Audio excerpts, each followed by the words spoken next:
এক সময়ের কথা। এক গভীর বন ছিল, যেখানে পশুরা সুখে শান্তিতে বাস করত। একদিন বনের রাজকন্যা এক বিশেষ ঘোষণা দিল। রাজকন্যা, এই বনের যে প্রাণী আমার মনোরঞ্জন করতে পারবে, তাকে আমি দেব এক রহস্যময় উপহার। এই কথা শুনে বনের সব প্রাণী একত্রিত হল। বাঘ, হাতি, বানর সবাই রাজকন্যার মন জয় করার চেষ্টা করতে লাগল। হাতি, এই নাও আমার রাজকীয় নাচ। হাতি তার ভারী শরীর নিয়ে কোমল পায়ে নাচতে লাগল। বাদর, দেখো আমি আকাশে উড়ে পড়ে আবার মাটিতে নামছি।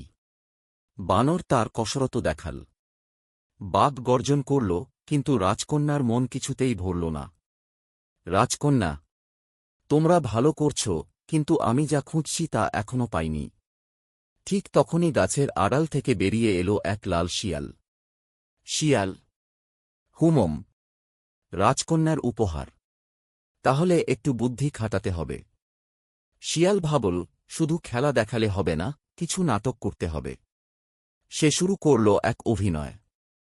শিয়াল, মহারাজ, আমি আপনার মন্ত্রী। আমাদের রাজ্যে গুপ্তচর এসেছে। দেখুন ওই বানরটা। বাদর, আমি গুপ্তচর নই। আমি তো। ওহো, এটা নাটক। রাজকন্যা মুগ্ধ হয়ে দেখল শিয়ালের নাটক। রাজকন্যা, হা হা হা, এত সুন্দর অভিনয় আগে কেউ করেনি। এদিকে বাঘ আর বানর হিংসে করতে লাগল। বাঘ, ওকে সরাতে হবে, না হলে উপহার ওই পাবে। বাদর, ঠিক বলেছ, আজ রাতেই প্ল্যান করি। তারা শিয়ালের নামে মিথ্যা অভিযোগ করল। বাঘ, রাজকন্যা, শিয়াল চুরি করে খাবার খাচ্ছে। শিয়াল, আমি তো শুধু অভিনয় করছিলাম। ঠিক আছে, এবার শেষ দৃশ্য দেখুন। শিয়াল তার সবচেয়ে বড় নাটক শুরু করল।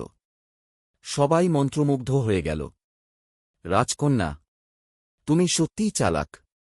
তুমি পেয়েছ আমার মন। রাজকন্যা তাকে দিল এক জাদু লেজ, যেটা থেকে ইচ্ছেমতো খাবার বের হয়। রাজকন্যা, এই নাও তোমার উপহার, এক জাদু লেজ। শিয়াল, এখন থেকে আমার পেট আর খালি থাকবে না। বনের সব প্রাণী মুগ্ধ হয়ে শিয়ালের দিকে তাকিয়ে রইল। চালাকি আর বুদ্ধির জয় হল সেই বনে। এরকম ভিডিও দেখতে চাইলে চ্যানেলটিকে লাইক ও সাবস্ক্রাইব করুন।